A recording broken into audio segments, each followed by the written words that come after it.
Os presento al nuevo Peugeot 5008, un modelo con el que Peugeot sustituye al anterior monovolumen y al que le ha dado aspecto de todoterreno. Realmente es todo fachada porque ni este ni yo somos de campo. La gama de motores ofertada por Peugeot está compuesta por dos de gasolina de 131 y 165 caballos y 4 diésel de 100, 120, 150 y 180 caballos. Todos con tracción delantera, no hay posibilidad de equipar tracción total, algunos con cambio automático y otros, como este, con cambio manual. Este también tiene nivel de equipamiento GT Line. Por debajo de este están Active y Allure y por encima el nivel de equipamiento GT. Su carrocería mide 4,64 metros de longitud. Mide prácticamente lo mismo que un Nissan X-Trail o un Hyundai Santa Fe, modelos contra los que Peugeot dice que compite. Respecto al modelo al que sustituye, al anterior monovolumen, también llamado 5008, gana 11 centímetros de carrocería, que repercuten en el interior, por ejemplo, ganando 6 centímetros más de espacio para las piernas en las plazas traseras. Os recuerdo que toda la información que encontraréis en este vídeo la podéis complementar con la información escrita a la que podéis acceder mediante este enlace. Peugeot sabe que el porcentaje de conductores que se decantan por vehículos con aspecto de todoterreno va en aumento, y por eso ha decidido cambiar por completo la apariencia de su modelo familiar de mayor tamaño.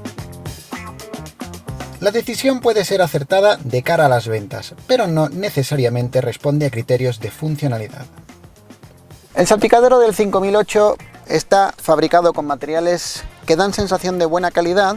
En general los ajustes son buenos, todo ensambla de forma suficientemente precisa, los materiales son blandos en la parte superior de la consola central, también en la parte central, y solamente por aquí abajo son duros, pero no se producen prácticamente crujidos, aunque se presione con los dedos, aunque se toquetee o se mueva y se zarandee.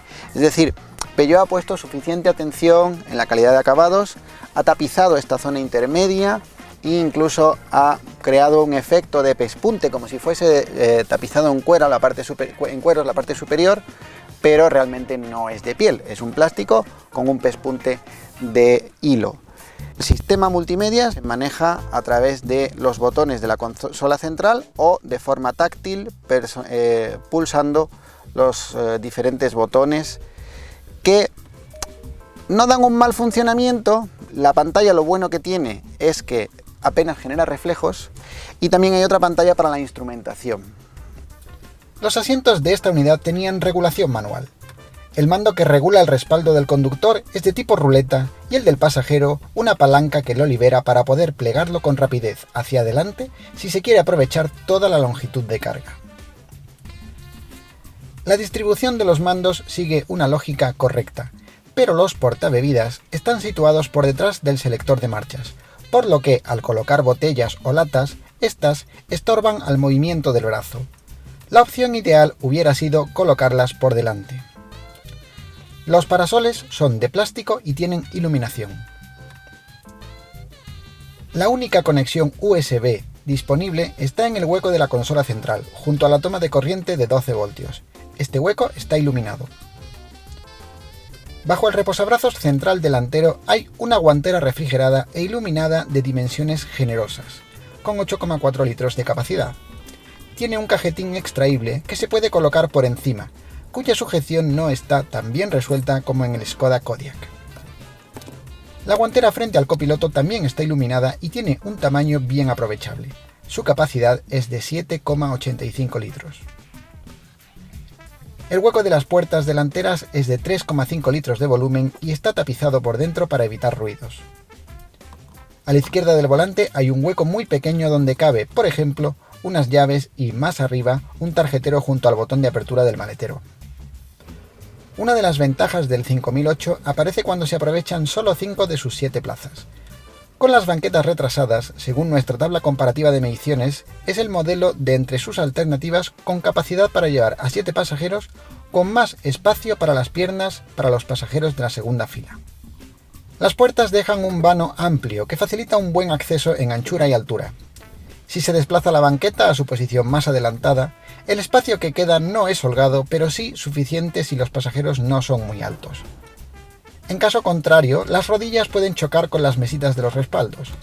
Bajo los asientos delanteros hay hueco suficiente para acomodar los pies. Estas plazas también cuentan con respaldos reclinables en varias posiciones. El pasajero de la plaza central trasera sufre el inconveniente de que la consola central ocupa parte del hueco para las rodillas. Afortunadamente, el suelo del 5008 es plano y no hay túnel central que reduzca el espacio para los pies.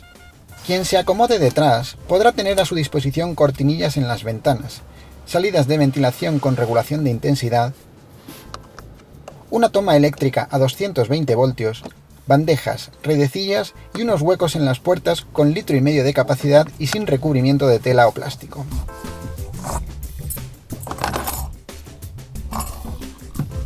Además, bajo las alfombrillas hay huecos adicionales con 10,6 litros de volumen. En el hueco de la izquierda de nuestro coche de pruebas estaba guardado el kit de reparación de pinchazos. El maletero del 5008 es grande, diáfano y su capacidad de carga fácilmente aprovechable. Configurado para 5 plazas y con los asientos traseros retrasados al máximo, tiene 702 litros de capacidad. Hay una cortinilla retráctil que cubre el maletero y que si se quita tiene un alojamiento adicional cerca del portón. Al hacer esto, se libera espacio para desplegar la tercera fila de asientos. Hay que adelantar la segunda fila y, al contrario de como lo hice yo, colocar por último la cortinilla en su descansadero.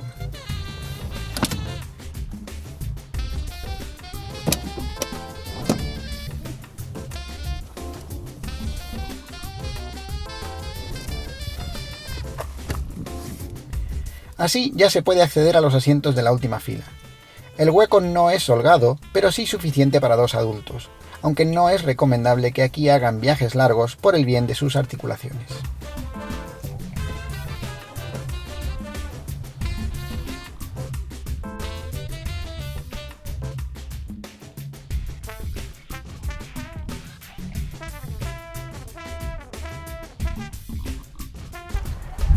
Los asientos de la tercera fila se pueden extraer para aprovechar el hueco que hay bajo la tapa inferior del maletero. Pesan 11 kilogramos. Según Peugeot, es una operación sencilla de realizar, pero yo tengo mis discrepancias. Hay que echar para atrás estas tapas, que tienen una sujeción magnética, liberar unas presillas amarillas y tirar de una cinta roja y agarrar del soporte.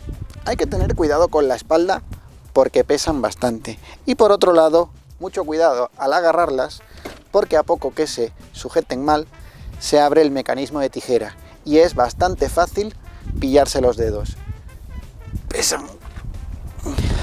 En esta secuencia se pueden ver diferentes configuraciones para aprovechar parte o todo el espacio de carga del 5008.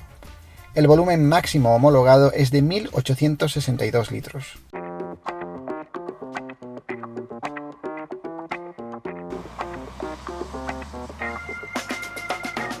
Dinámicamente, el Peugeot 5008 es un vehículo que cumple con las expectativas.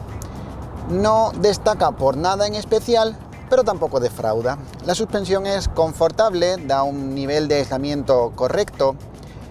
Acústicamente también está bien conseguido porque cuando se aumenta la velocidad lo único que se oye un poco es el viento, pero el motor y el ruido de rodadura pasan prácticamente desapercibidos. Lo que más me ha gustado sin duda es el motor diésel. Responde con mucha energía prácticamente desde las 1200 revoluciones hasta las 5000. Es uno de los motores diésel con un rango de utilización más amplio que he probado en mucho tiempo. Eso favorece que cuando se circula en autovía y se pierde velocidad en sexta, no haya que utilizar el cambio con frecuencia para recuperarla. Permite ganar velocidad incluso en una cuesta arriba relativamente pronunciada, manteniendo la marcha más larga y simplemente presionando más el acelerador. Con el cambio de marchas pasa como con el resto de cualidades dinámicas del coche. Cumple, tiene un tacto bien logrado, suficientemente preciso, las marchas entran con suavidad, no hay que mover mucho el brazo y el desarrollo de la transmisión en todas las marchas está bien escalonado, de forma que nunca se pierden muchas revoluciones al pasar de una marcha a otra. Algo que me recuerda, por ejemplo, que con el SEAT Ateca con el motor diésel equivalente a este y sobre todo con el más potente, con el de 190 caballos, sucedía que cuando se iba en las marchas más largas, estas estaban muy abiertas entre sí y se perdían muchas revoluciones, por lo que había que estar constantemente o bien tirando de cambio si era manual, o bien pulsando el acelerador más de la cuenta, esperando que hiciese kickdown y el coche recuperase velocidad, pero como lo hacía con tanto ímpetu, al final resultaba incómodo. En este coche eso no pasa, o por lo menos no pasa con ese grado. La verdad que está mucho más logrado. Tanto en carretera como en autovía, lo que transmite el Peugeot 5008 es una sensación de seguridad alta y de que es un coche estable.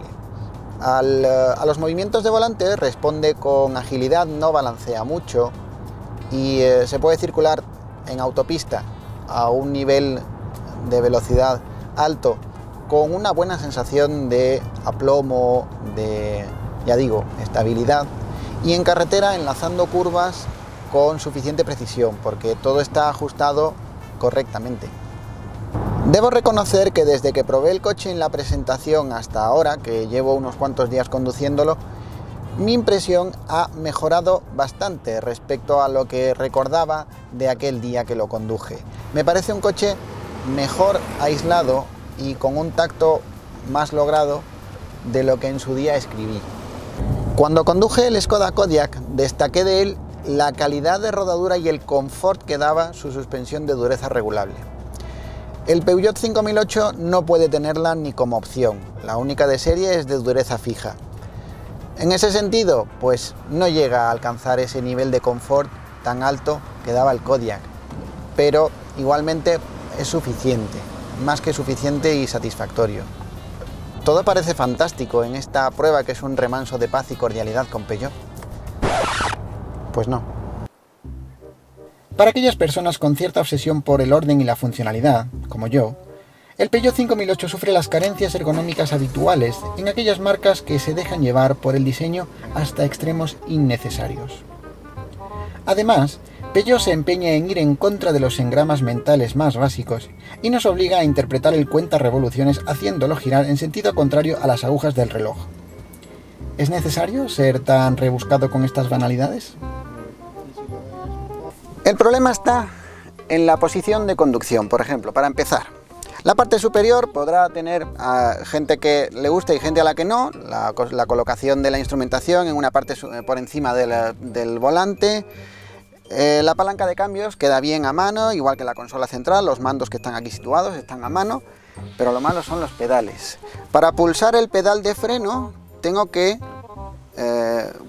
situar el pie en una posición antinatural, de forma que gran parte del brazo superior del pedal lo piso al frenar. Otro problema está en algunos mandos. Independientemente de la altura a la que yo sitúe el volante y de cómo yo me coloque, estos de aquí, detrás del volante, no los veo. Hay unos mensajes aquí, es el control de velocidad, el programador de velocidad, pero yo no veo lo que dice. Lo mismo sucede con estos botones. Peugeot podría haber aprovechado para colocar aquí botones donde se manejen principalmente los asistentes a la conducción, que hay veces que hay que desconectarlos, y no que hay que entrar en un menú cuando estás en una situación como me pasó el otro día, con lluvia, de noche, donde los asistentes a veces fallan y tienes que empezar a navegar por un sistema en el que encuentres dónde se desconecta, en vez de colocarlo aquí. Aquí solamente ha puesto un botón muy pequeñito para abrir el maletero, que hay que pulsar 2 veces, pero que hay que buscarlo. Con la instrumentación tengo otro dilema.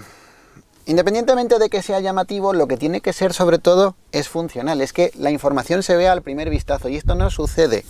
Los menús se manejan a través de los mandos del volante, pero también a través de los mandos de la parte trasera del volante, es decir, hay una dispersión en la colocación de los mandos y independientemente de eso, a la hora de navegar por los diferentes menús, estos son lentos. Entre cada cambio hay una animación que no añade nada de información, solamente es puro atrezo, puro adorno. Otro problema con el sistema multimedia. Hay marcas que aunan los controles en un mando central desde los que se manejan y permiten o no el uso de la pantalla de modo táctil. A mí no me hace gracia el uso de pantallas táctiles, pero es la moda. Independientemente de eso, el problema es que Peugeot ha decidido que la forma práctica de colocarlo todo es a base de unos botones con un diagrama que tienes que aprenderte, requiere tiempo de adaptación, es decir, no es intuitivo. Independientemente de eso, cuando entras en los menús, cada uno es de su padre y de su madre. El sistema de navegación es, a la hora de hacer búsquedas de direcciones, por ejemplo, es bastante lento. Si yo, por ejemplo, tecleo Sevilla, ya he terminado de teclear la palabra, pero todavía está buscando. Y ahora he encontrado la dirección. El sistema de ayuda al aparcamiento cuenta con dos cámaras, una delante y otra atrás, y solo se activa al introducir la marcha atrás. ¿Un problema? Pues que no hay ningún botón desde el que acceder rápidamente para controlar el entorno cuando se maniobra en zonas estrechas. Y además la calidad de imagen que da es bastante mala. Y por último están las señales acústicas tan agradables que Peugeot ha puesto para que no se te olvide la puerta abierta, o por ejemplo cuando hay un radar en mitad de la carretera y salta un dong.